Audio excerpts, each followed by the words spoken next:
Voyager, and first things first, I had to do, if you can see it down here, I had to do a little bit of cleaning. Where my workbench is at, it's actually where the water pipes are at, and I noticed the bathtub faucet's leaking, so they're going to have to fix it. And I had to clean up this morning because I like to stack stuff in front of pipes, you know, where you shouldn't have anything at all. But anyway, that's another issue for another day. But Voyager, I basically spent all this morning and last night, but I got all the decals on, so we are good to go on that. Basically, gotta let it dry. I really can't touch it, fondle it, or anything. My next step is to I'm going to put a semi-gloss on it. It's not going to be totally glossy, just enough of a sheen, and that'll help protect decals. And hopefully, there ain't no silvering on any of you know, just anything could happen. I'd like to cover all the bases, but we are good to go on all decals. I got the deflector dishes on.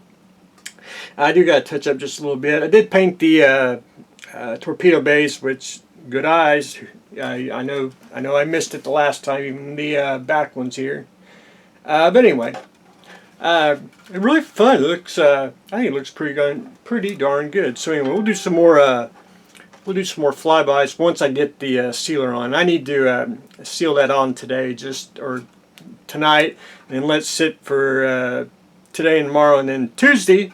The ship will be done, and then we can move on to the base, which the base is going to be basically painting the emblem here, you know, gold, and then putting a brass rod through the wood base. I got to stain that, paint that, put the rod, and then you'll be able to put Voyager on there. So we'll get to that next week. And I still got to paint the little shuttle. I did get the base coat on, and I just need to sit down and touch him up, and he's be ready to go too. But anyway, that's where I am on Voyager, and I got to clean up the workbench. I like to scatter stuff. You know, we like to dig it out. It's like rabbits. But anyway, and I didn't dig out a picture. Now I should have. This is the Mad Max Maine Police Force MPFs, I think they call them. It's basically blue in the back, yellow in the front, and all I've done so far on this one is I masked off everything. You know, I was going to take it apart, but it's actually more trouble than it's worth.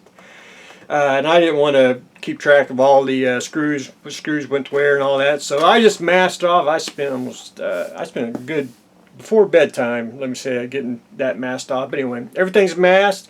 I did get one little coat of blue on here. And what I'm going to do is I'm going to paint, I got to paint over the flame here. And I'm just going to paint the whole thing blue. And then go back over and paint it's basically yellow, and then it's got a red stripe. I was going to leave the body on the red stripe, just cut it out with tape. But I'm gonna cheat. We're going to cheat.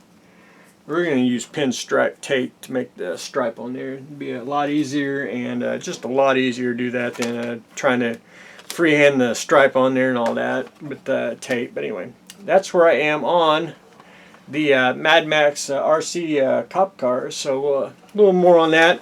And then basically at the point where with this one, I'm going to have to paint one coat. I'm going to have to let it dry, and then go back in and then paint the yellow, so don't do any spider webbing and all that and make you really mad. But anyway, that's where I am on the Mad Max cop car. The trifugal. I'll try to get in here. So I am down to basically assembly. I did get the wings assembled. I got to sand and a few other things, but everything does work. Except for the cockpit. The cockpit does spin, but it's not staying in place. What I'm going to have to do is I'm going to have to get a ball bearing, and I'll show everyone what I'm talking about. But one thing I had to do is I had to buy more power, and the tool man from Home Improvement, you know, that's the way we like to work around. We want more power. Had to have 2 amps, and it works just like a charm. So you'll see that. and it spins faster too, but at a good space. But if you notice the cockpit, it spins, but if you had a ball bearing in there, it wouldn't spin at all.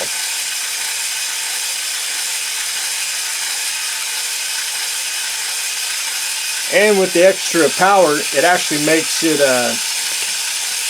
it makes it not stop and, stalls out the motor at all. I've ran it quite some time, so it works out quite well. So what I want to have to do is basically got to run that. I got to find me a small enough ball bearing. The hobby store had some, but I'm gonna have to. I have to go back and look and see and make sure it fits. But it's gonna have to run on the basically on here, and I may have to break that off. My original idea, get that off and put the ball bearing, or get the ball bearing with the tube. I'm just gonna have to think on that. So. Anyway, that's where we're at on the trifugal. I think the ball bearing would work, unless y'all have a suggestion and idea that might work.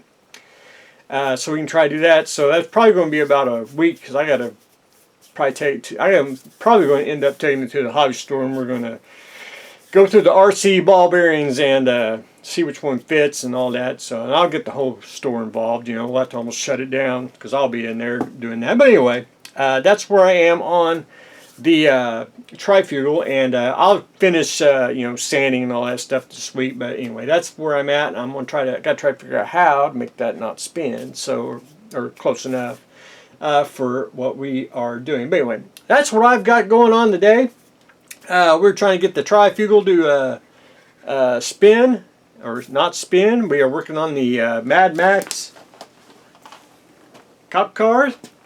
And Voyager gets its decals, and we're ready to put a sealer on here and put it on its base. So that's what we got going on today, so stay tuned for the next exciting episode.